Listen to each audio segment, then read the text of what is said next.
Okay, so let's start today with a check-in and see how everybody's doing. So there's not many of us, so I will. How about I call on you guys, and you can unmute yourself when I call on you, and just tell me how you're doing. If you want to explain, you can, or if you just want to say good or bad, that's fine too. Edixon, why don't you kick us off? Tell me how you're doing today. Fine. Good. But I feel tired Fine and tired. All right. because I wake up 8 a.m. Is that early? Yeah, It's like my normal time. Nyla, how you doing today? Good, but I'm kind of tired. Okay, that's fair. Genesis, why don't you unmute yourself? Tell me how you're doing. I'm good, thank you. Good, glad to hear it. Lethea, talk to me. How you doing? Good. Good, just good, nothing else? Yeah, I'm kind of tired. That's fair. Jayla, talk to me. How you doing? I'm great. Great, that's bold. What makes you great? My dad's coming on Sunday. Oh, that's exciting. So Good. he's coming to visit me for spring vacation. Cool. I'm glad to hear that for you. Alicia, talk to me. How you doing today? You there? Alicia. I saw her unmute herself, but then I'm not hearing her. I'm good. Oh, there you are. Okay, good. I'm glad to hear it. Amari, talk to me. How you doing? Doing good. Good. Anything special about that good, or just a normal good? Not really. Okay. Normal good. All right. Jason, how you doing today? Good. Good. You guys are all so good. That's fine. That's great. I'm glad to hear it. Brandon, unmute yourself. Talk to me. How you doing today? Dead. Bad or good? Dead. Oh, sorry to hear that. Okay. Jordan, how you doing, man? Doing good. Good. Glad to hear that. Good to talk to you. And I just admitted John Laney. Last but not least, I think I talked to everybody else. John Laney, how you doing today? Good. Good. I'm glad to hear it. So I've had a little bit of a rough day. I still wanted to get on and do the call to help you guys, but I know that a couple of times I've mentioned that my dog is sick or that we've been taking him to the vet. We found out this morning, actually yesterday, we found out that he has cancer. Oh no. I know. And Oh then no. today, we decided that we were gonna do chemo with him starting next week to try to get him all fixed up. So it's been kind of a rough 2 days in my household, a lot of sadness and a lot of fear over what's gonna happen, but you know, life keeps on moving and we're gonna do everything we can to make him better. And you guys make me happy. It makes me happy to sign on and to talk to you guys and to do the lesson with you. So yeah, so I wanted to do that today. Okay, the only other thing I wanted to mention is if you're having any issues with the assignments on Canvas, just make sure you send me an email or a message. John Laney, I'm gonna put you on mute just because I hear something in your background there, but you can unmute yourself if you want. Yeah, if you're having any issues with Canvas, just send me a remind message or an email because I know some people have been having issues with the assignment and everything like that. And again, make sure anything you do is your own work and it's not somebody else's that you're copying or sharing answers. I've noticed that quite a few times on some assignments, and I'm not doing that to be mean. I'm really only doing that and giving zeros because that's what you'll get in high school, and in college you can actually get kicked out of college for that. And not that this is college, but you guys need to learn early on that you can't copy each other's answers or share answers because it can have some pretty severe consequences later on. So make sure your work is your own work. We are going to go ahead and get started.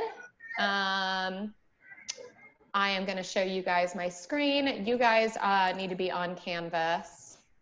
So if you are on Canvas, here's where you're going for today's assignment. Your class is going to look something like this. Maybe not exactly this, but you'll have the 3 announcements at the top here. And then if you scroll down, you'll see the assignments, but you can also, I can hear somebody's background. If y'all know that you have sound going on in the background, if you can hit mute when you're not talking, and then you can unmute yourself if you want to ask a question. Assignments on the left side, you can click here to get to them as well. So today's is Wednesday. You're going to click on that to open it.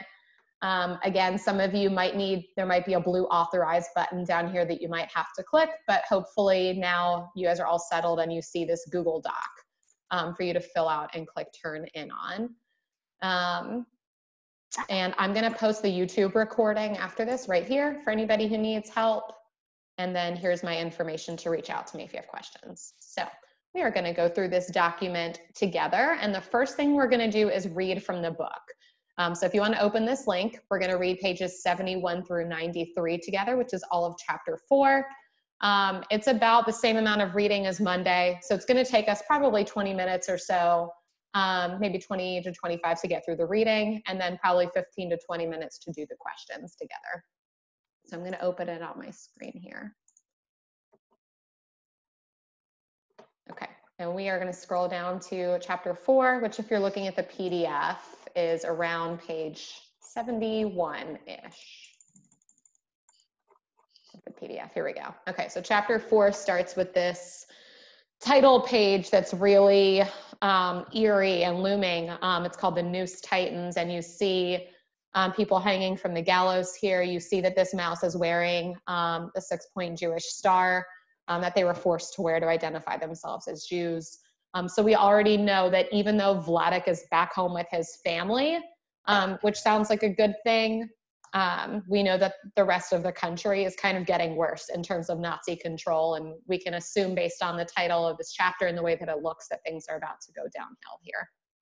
So we are opening back up with Artie going to visit his dad again, like he always does for this book on page 72.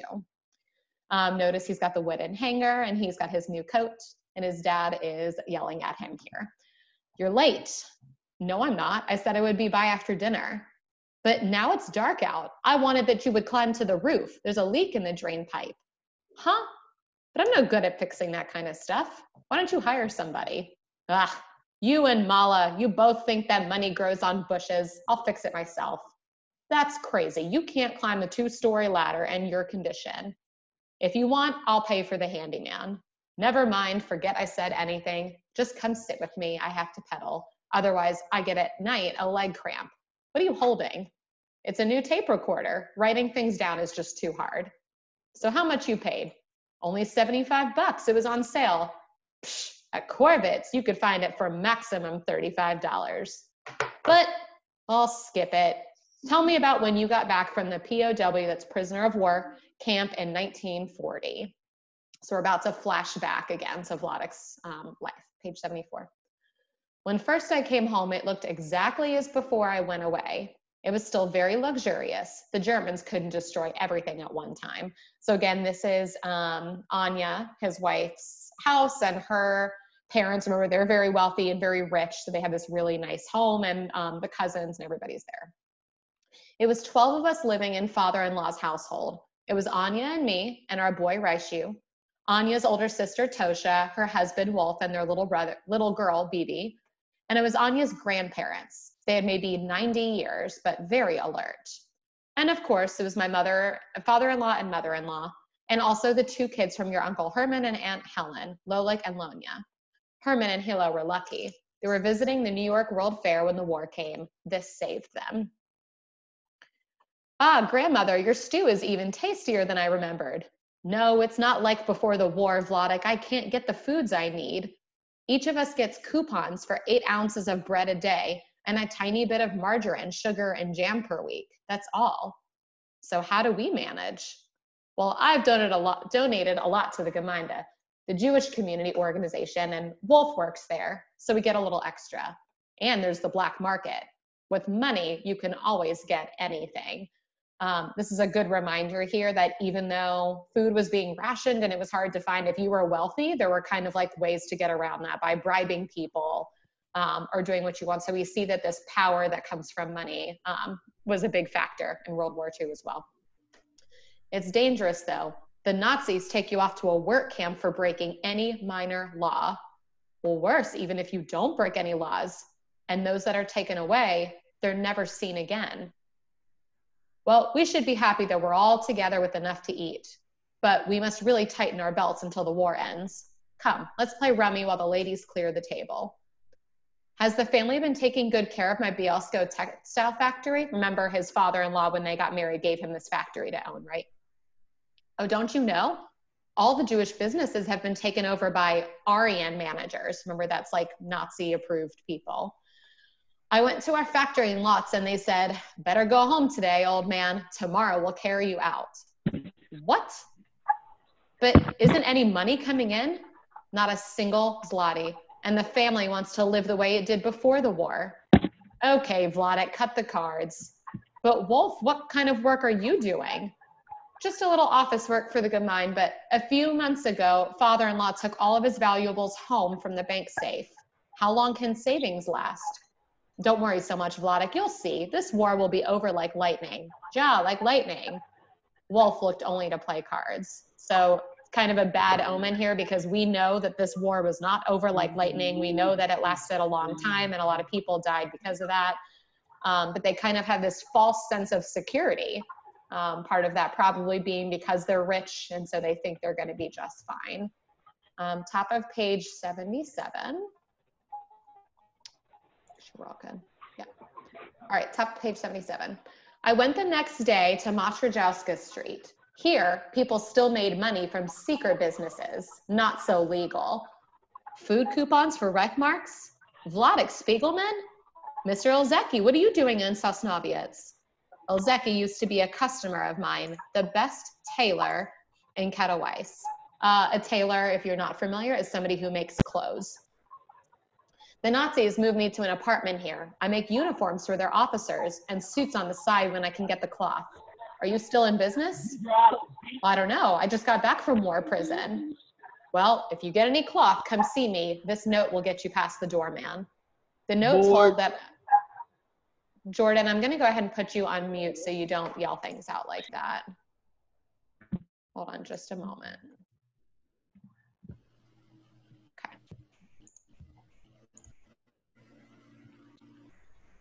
Okay, here we go, at the very end.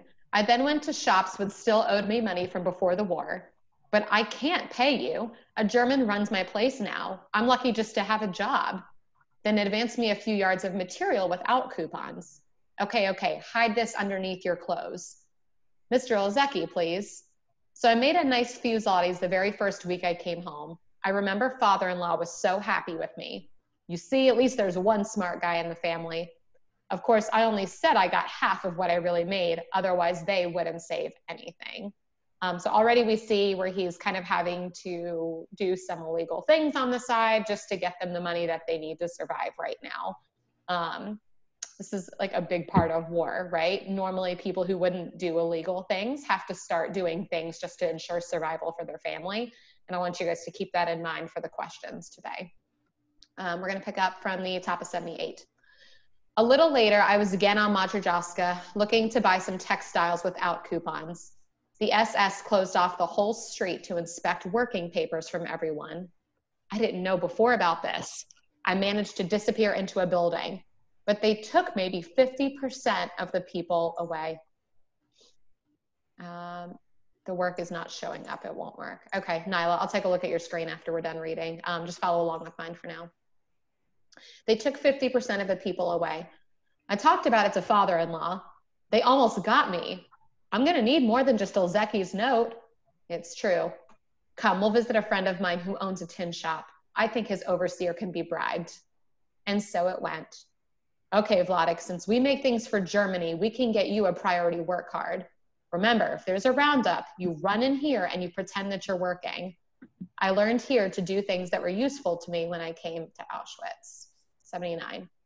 And so we lived for more than a year, but always things came a little worse.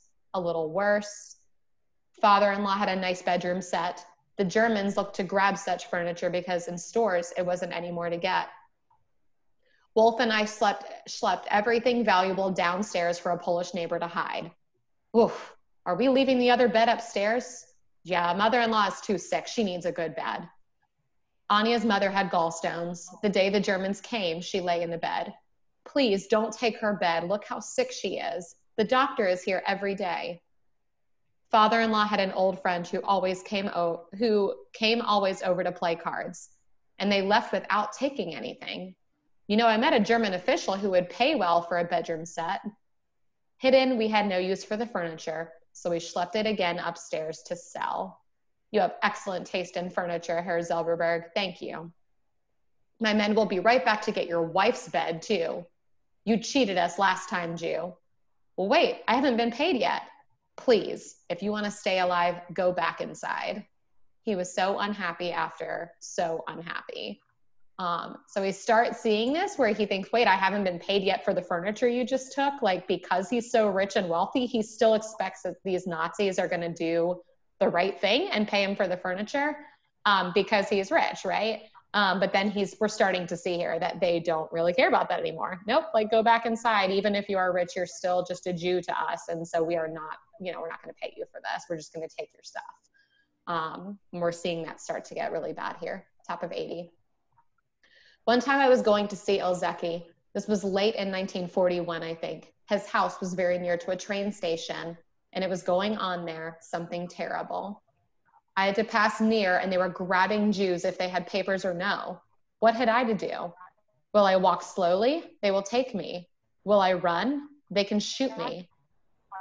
Then from far I saw Ilzeki walking, so I went hasty over to him. Hello, Mr. Spiegelman, what are you doing here? Don't you see what's going on? Quick, come upstairs with me until the trains leave. Ilzeki lived in a very fancy house. He was the only Jew there. So I sat with him and his wife a good few hours. We heard shooting and screams. He survived me my life that time. You guys may notice that the English here, his English is a little bit broken. His grammar isn't perfect. And again, that's because he didn't actually speak English at the time. He was speaking in Polish and speaking in German, but he doesn't learn English really well until later on. Top of 81. Ilzeki had a son the same age like Raichu. If you only could have seen how these children played together. Listen, Vladek, we can't know what's going to happen to us, but we must keep our children safe. I have a good friend, a Pole, who is willing to hide my son until the situation gets better. I think he would take your boy too. Yes, you may be right. Let me speak with my family. But I'm telling you, it was something terrible going on in our house when I even mentioned it. What? Have you gone crazy? How can you even think of giving Raichu up to complete strangers? I will never give up my baby, never. And this is Anya, his wife here. Ilzeki and his wife didn't come out from the war, but his son remained alive, and ours did not. And anyway, we had to give Raichu to hide a year later. Okay, I know we're not annotating, but I'm gonna stop there for a second. A lot going on. First of all, I want you to imagine that you're in this situation and somebody you don't know is offering to take your child to safety. Like, what do you guys think? Would you be able to just do that and say, yeah, let me give my child to a perfect stranger, just hoping that my child can survive the war? You can type it into the chat box if you want. Yeah, a lot of you are saying no. Yeah, that would be so hard, right? To be like, to just trust your child to a perfect stranger. But look what happens here at the end of the story, right? We find out that his son, the one that his friend gave to a stranger, ended up living, but ours did not. So we know already before the end of the book that Raichu, their son, died and didn't make it out. So what do you think? How do you think that affected Vladek, knowing that he could have given his son away to safety and chose not to, and his son ended up dying for it? How do you think that affects him later in life?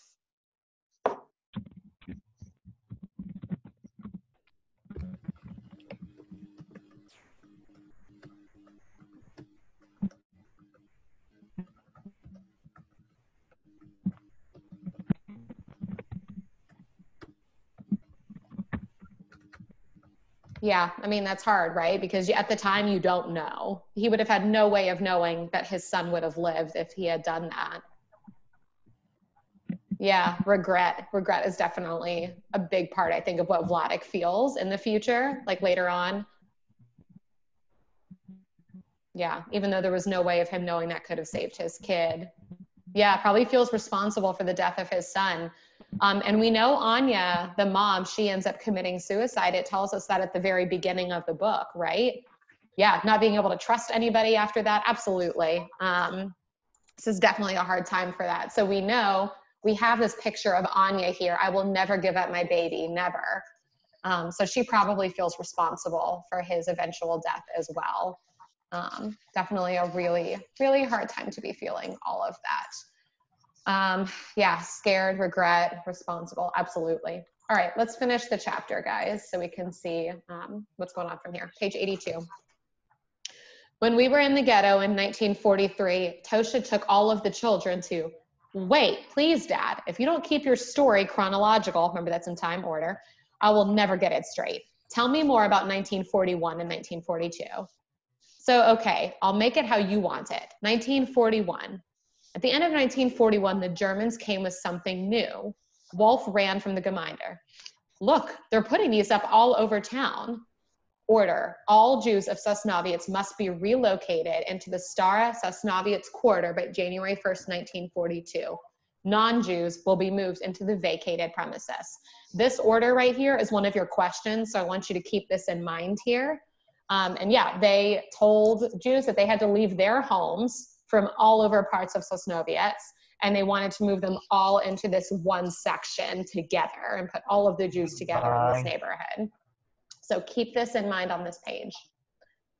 All 12 of our household were given now to live in two and a half small rooms. Can you imagine, guys, 12 people living in 2.5 rooms? Like, that's a very small amount of space. Most people got even less space, but father-in-law and Wolf had a little bit of influence. But this isn't yet a real ghetto. Still, you could go into other parts of town as long as you were home by nighttime. Hold the ladder, Anya. I'm putting up a curtain to give us some privacy. Tosha insisted on getting the part of the room with the window. It doesn't matter, Vladik. I'm just glad that the whole family can stay together. It was no more the luxury life that we had before. For a couple of months, I did hear still my black market business. That's the illegal trading he was doing. And then came more bad news, very bad. Well, what's wrong, Father? They just arrested my friend, Nahum Cohen, and his son. They've taken 4 Jews away for dealing goods without coupons. I did much business with Cohen. The Germans intend to make an example of them. The next day, I walked over to Mausch4 Street and I saw them. They hanged there 1 full week. Cohen had a dry goods store. He was known over all Sosnowiec. Often he gave me cloth with no coupons. I traded also with Pfeiffer, a fine young man, a Zionist. He was just married. His wife ran screaming in the street. I was frightened to go outside for a few days. I didn't want to pass where they were hanging. And maybe one of them could have talked of me to the Germans to try to save themselves. So we hear some loyalty here, right? They could have ratted out Vladik and they didn't. And he definitely recognizes that here, and he probably feels guilt and regret for that too. When I think now of them, it still makes me cry. Look, even from my dead eye, the tears are coming out. Well, what was Anya doing around this time? Housework, knitting, reading, and she was writing always in her diary. I used to see Polish notebooks around the house as a kid. Were those her diaries? Well, yes, and also no. Her diaries didn't survive from the war. What you saw, she wrote after, her whole story from the start. Oh my God, where are they? I need those for this book. Huh, please, Artie, stop with the smoking. It makes me short with breath. I think it's all your peddling. Don't be so smart. What was I telling you? Yes. After the hanging, I looked for another business. I started to trade gold and jewelry. It was easier to hide than clothing. I kept things hidden in the child's stroller, and I made a few zlotys. For a while, I also had a food business that I didn't yet tell you. I met, and I don't know how to pronounce his name, Sklarczyk. He had a big grocery on Mausch4. You're Zilberberg's son-in-law, right? Come inside. Wait for the rain to stop. So together we sat and spoke, and he helped from time to time a customer. Sorry, you don't have enough coupons to buy half a kilo of sugar. But still she went out with half a kilo. I smelled that I could arrange something. A little more we spoke, and he made to me a proposition. Maybe you could sell my extra items to small shops in the area, under the counter. It was dangerous to carry these things, but maybe I could be lucky. When somebody is hungry, he looks for business. One time I had 10 or 15 kilos of sugar to deliver. Halt, Jew, what are you carrying? What was I supposed to say? For this, I could really hang. Sugar? I'm taking it over to my grocery store. Oh, you have a shop? I made it so they would think it was legal. I went to the back door where I had to deliver. Open up, Paldick. I've got our sugar. And obviously he looks surprised here because that's not true. And they let me go without even checking my papers. But when we came to Stara Sosnowiec, all my business became harder. It was not so easy to move around. The tin shop finished. The owner was the only Jew they let work there. I got then a job in a German carpentry shop. Father-in-law and Lolik worked already there for really no money. I didn't need this before, but now I have to have the work paper. Wolf could have arranged me a job at the Gemeinde, but I didn't want to put my hands there where Jews were being taken. And then it came again, something new from the Germans. We got a notice. All Jews over 70 years old will be transferred to Theresienstadt in Czechoslovakia on May 10th, 1942. A community better prepared to take care of the elderly than ours in Sosnowiec. Well, it doesn't look too bad, like a convalescent home. Anya's grandparents had about 90 years. We've been together, a family, for 70 years. We don't want to break apart now. Don't worry, we won't let them take you. So what we know about the Nazis, right? It's hard to believe here that when they say we're going to send everybody over 70 years old to this place to take care of them, that anybody would believe that at this point, that that's actually true and that's happening. We didn't yet know of Auschwitz, of the ovens, but we were anyway afraid. So in the yard, we made a hiding place, a bunker. And if you guys can see, this is like their storage shed in the backyard. And they created this fake wall here, and they would hide her grandparents behind it. So they didn't have to send the grandparents. They hid them in the storage shed. We sneaked food to them, and when it was safe, we took them inside a little. Several times came the Jewish police to our house. Our records show that Mr. and Mrs. Carmio live here. They hadn't registered for transfer. Yes, my wife's parents, they left without a word a month ago. Jewish police? Yes, with big sticks. Some Jews thought in this way. If they gave to the Germans a few Jews, they could save the rest, and at least they could save themselves. But a month after, they came again to father-in-law. Mr. Zilberberg, you and your wife must come with us. If the Carmios don't turn up in 3 days, you two will be sent in their place. So now they're threatening, right? If we don't see the grandparents, we're going to send you instead. He had still a little protection from the Gemeinde, so they took only him away, not his wife. He sat a few days there, and then he sent to us a note. He wrote that we had to give over the grandparents. Even if they took only him away now, next they would grab the wife and then the rest of the family. So what happened? Well, what happened? We had to deliver them. They thought it was to Theresienstadt they were going. Let us know if you need anything. But they went right away to Auschwitz, to the gas. When did you first hear about Auschwitz?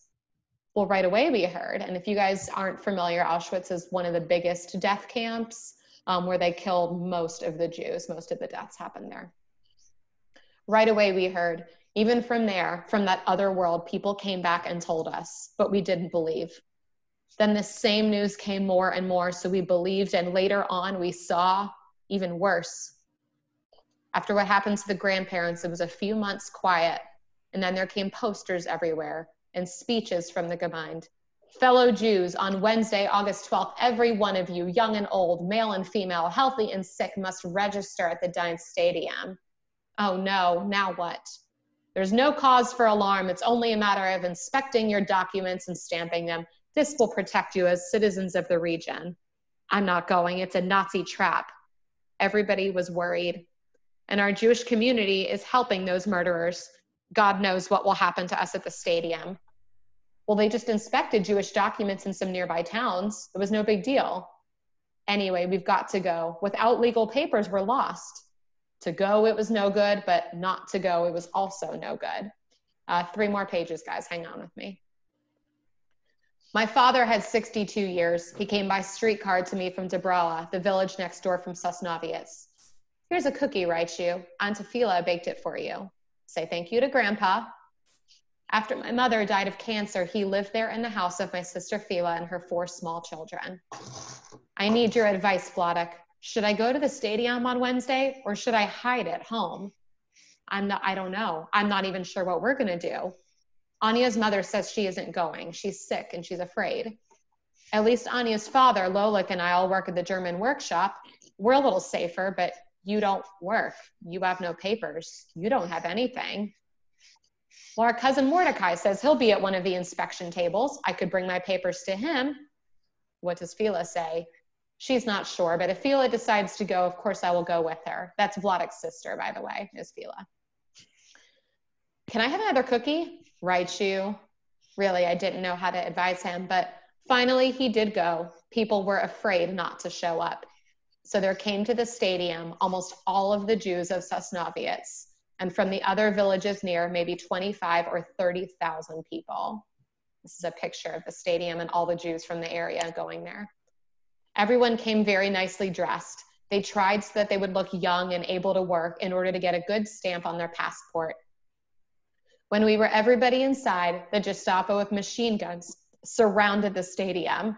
Line up by family at the tables to register, quickly. There was a selection with people sent either to the left or either to the right.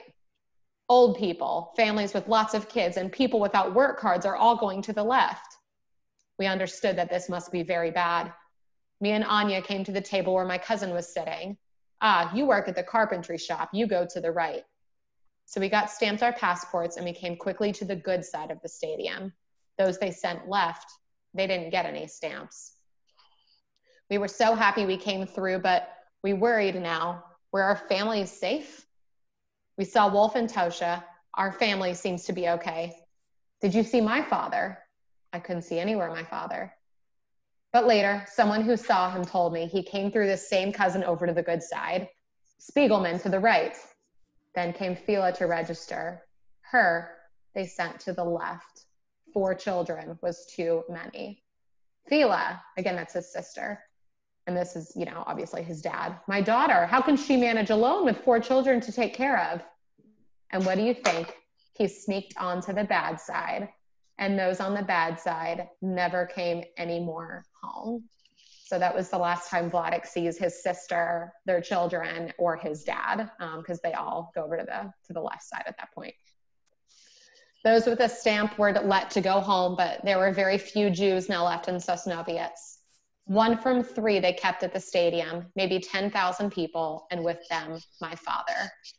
Well, that's enough for today. Yes, Artie? Whew, I overdid it a little. I'm feeling dizzy. Maybe you should lie down a while. Are you finished? Uh-huh. My father's worn out. He's taking a nap. He was just telling me about the time that everyone in Sosnowiec had to get the passport stamped. Oh, in the stadium.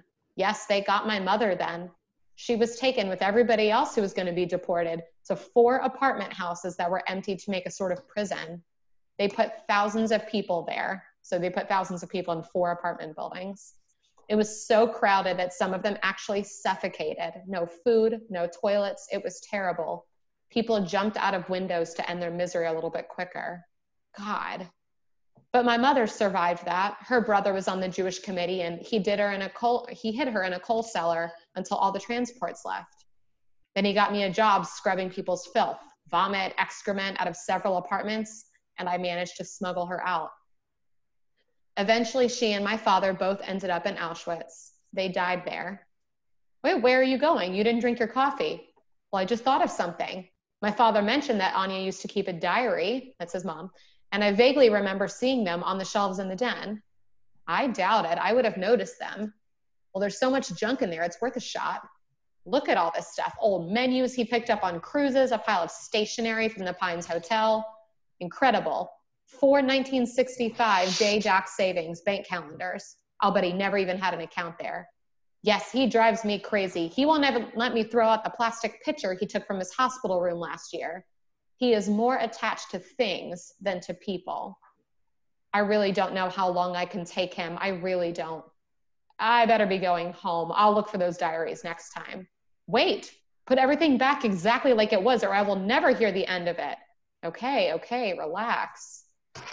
And that is the end of chapter 4. So again, we see where his dad is just kind of hanging on to everything. He doesn't ever want to get rid of anything ever since the war. So let's take a look at those questions, guys.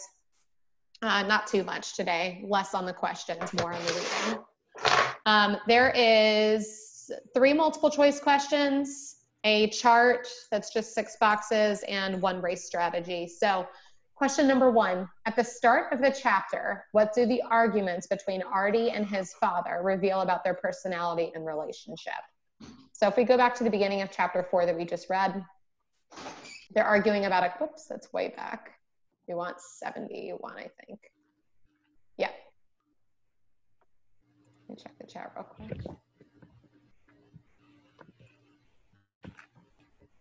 Yes, that was one of them, Genesis, great job. Yeah, so if we're looking back at the reasons they're arguing, one of them, right, he's mad that his son is late, that Artie shows up late because he wants to fix the drain pipe. What else do they argue about here, guys? You can either say it out loud or you can put it in the chat.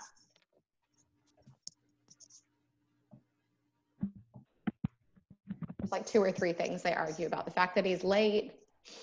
What else?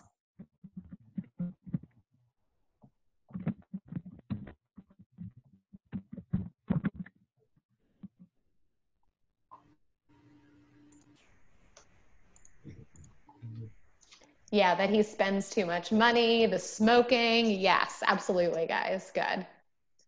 He is mad that he is smoking in there, that Artie spends too much money because Artie doesn't know how to do things like that. Yes, exactly. He doesn't want to fix the roof. He just wants to hire a handyman. He just wants to pay somebody else to do it. And his dad is like, no, I wanted you to fix it to like save money. Yeah.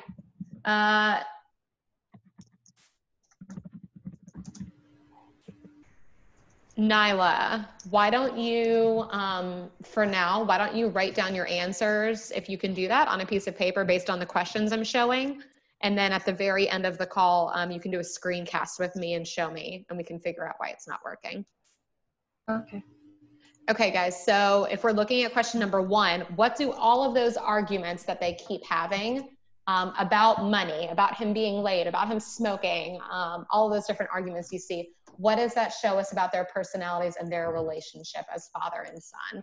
So that's going to be your race strategy here.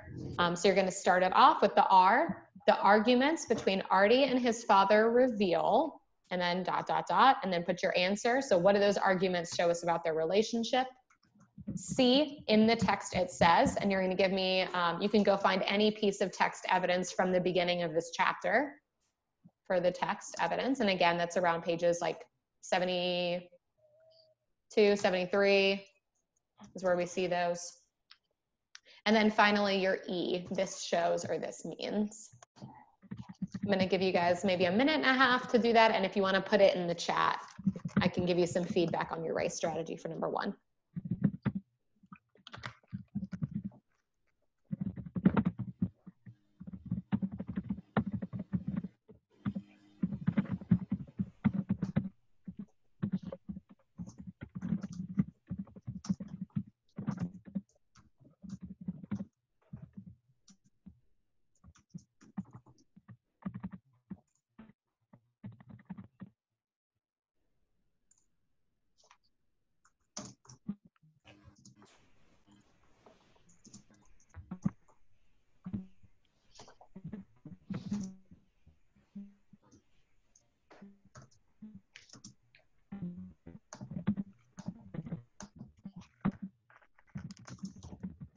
Let's go 1 more minute while you guys work on that.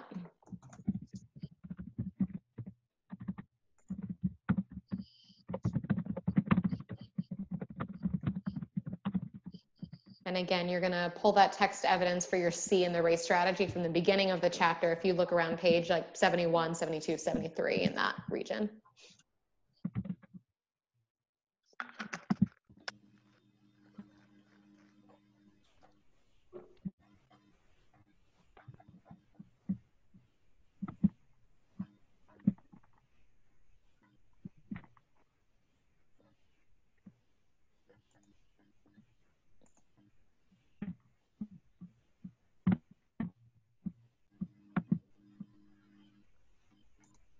Yeah, make sure for your R that you guys start this off, this race strategy, with the arguments between Artie and his father reveal. So that's how you take the question and you turn it into a sentence starter. And then you're going to answer in your own words after that. And then C, in the text it says, and E, this shows, this means. I feel like you guys need a little bit extra time, so I'm going to give you about 30 more seconds on that. It's hard not to be able to look at your papers and see how much time to give you.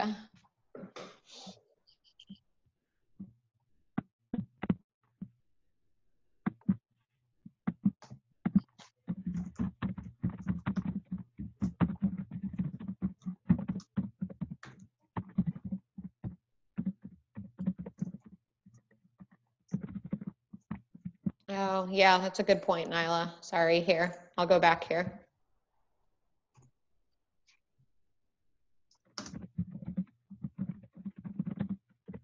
You can get some text evidence from this page.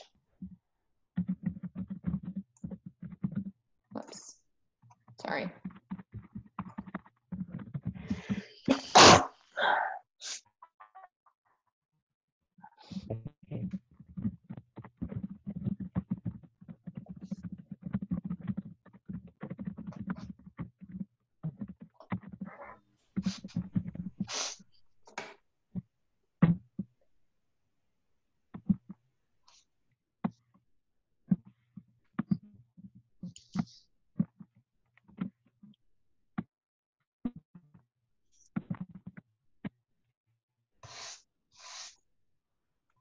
Look at these chat messages here. Jayla, great answer. Yes, Edixon, great answer. Genesis, the A is in your own words. The C is text evidence in the text it says. Yeah, Alicia, that's a great answer too. Good job, guys. Okay, let's move on to number 2. If the rest of you want to put your answer to number 1 in the chat, I can look at it in just a few minutes. But for those of you who are done, let's just take a look at the chart real quick, because that can be a little bit confusing. So there's a couple of things that happen to Artie I'm sorry, not to Artie, to Vladek in his flashbacks during this time in this chapter. The chart says, what are 3 conflicts or events that Vladek escapes? So there's actually 4 that happen, but I'm only going to make you guys do 3. So there's 3 things that happen that Vladek either like figures out how to get out of or that he escapes from. So you're going to pick 3 of those things to put here. And then on the right side, how does he escape them? So this is the thing, the conflict that he figures out a way out of, and how does he figure out the way? How does he get out of that situation? So this is in your own words for the chart. You do not need to use text evidence for the chart. But there are 3 different things in this chapter that Vladek escapes from, 3 different conflicts or events that happen. And then the right side, how does he escape these? How does he get out of that conflict or that event?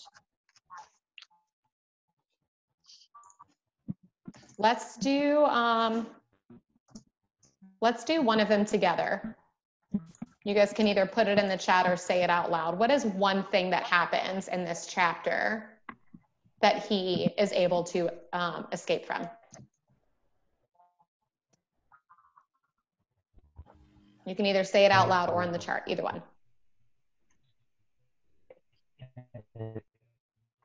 Say it again, Edixon. Oh, you're breaking up. I can't hear you, Edixon. Why don't you type it into the chat for me, since your audio is messing up a little bit.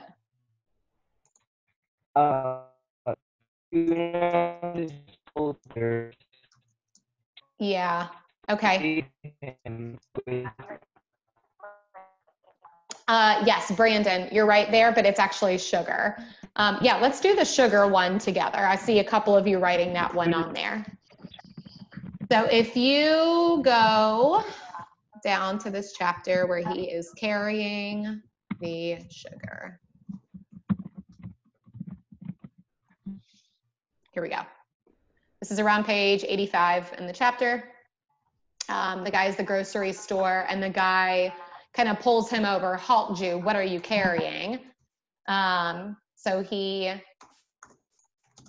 escapes. So one of the conflicts, events that he escapes, is getting accosted or getting like pulled aside by one of these Nazi soldiers. That's like what he escapes, right? Getting taken by one of the Nazi soldiers. And then how does he escape? So how does he get out of this situation with the sugar? What does he do to get himself out of that situation? He says he's bringing it to his store. Yeah, exactly. And yeah, John Laney, we know that he doesn't actually have a store. He knows the owner a little bit, but he doesn't own his own store. So he lies. So that's his how does he escape? So the conflict event is him getting taken by the Nazi soldier. How does he escape? He lies about the sugar and says that he owns his own store that he's taking it to. So that's how you guys are going to fill out that chart.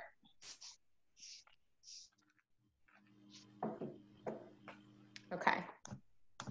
You guys can come back to that in just a minute. Let's go through some of these multiple choice questions together while we have time. Number 3, what is the meaning of the word vacated on page 82 in the order notice? So that's the one that was saying that they were going to move into the premises where the apartments had been vacated.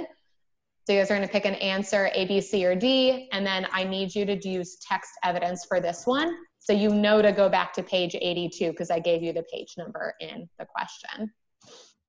Number 4, the most prevalent theme developing in Mouse, which is the book.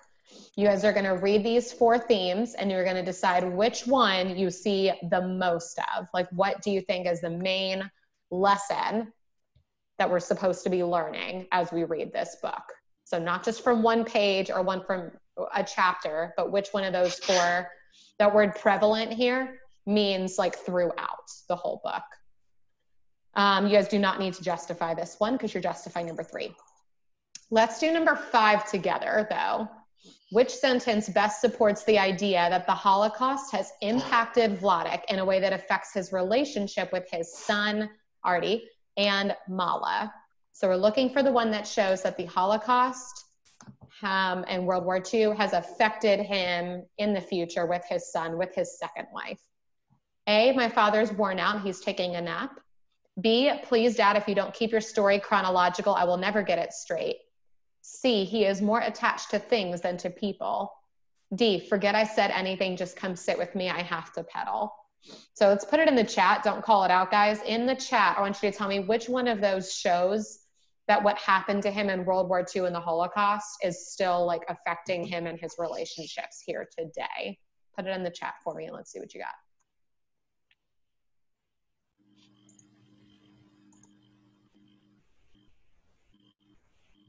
Okay.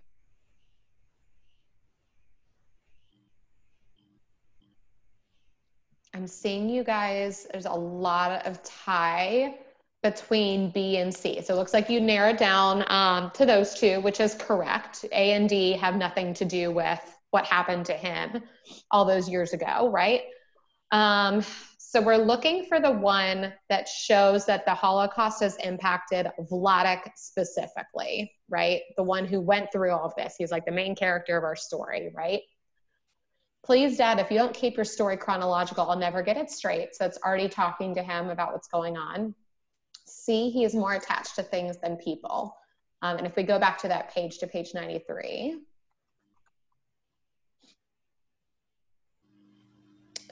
that's Mala kind of talking about how he like hangs on to everything. He never lets go of anything in the house. And then she kind of yells out, he is more attached to things than he is to people. So if we're looking at those 2, the best answer is, a lot of you are getting it right. Yeah, the answer is C, the best answer here. The fact that his dad keeps jumping around, not in chronological order, kind of shows that like when he's storytelling, he can't keep his story straight. So maybe this one a little bit, but it's not the best answer. The best answer to show that the war really had a big effect on him is that he's attached to things, right? He keeps everything. He's afraid to let anything go. And we know that's probably because of what he went through in the war. And that's probably why he still has relationship problems with his new wife, with his son, and everything else. So that is that answer. So you guys are going to work on the rest of these questions and the chart. I'm going to hang out on this call for maybe 10 more minutes.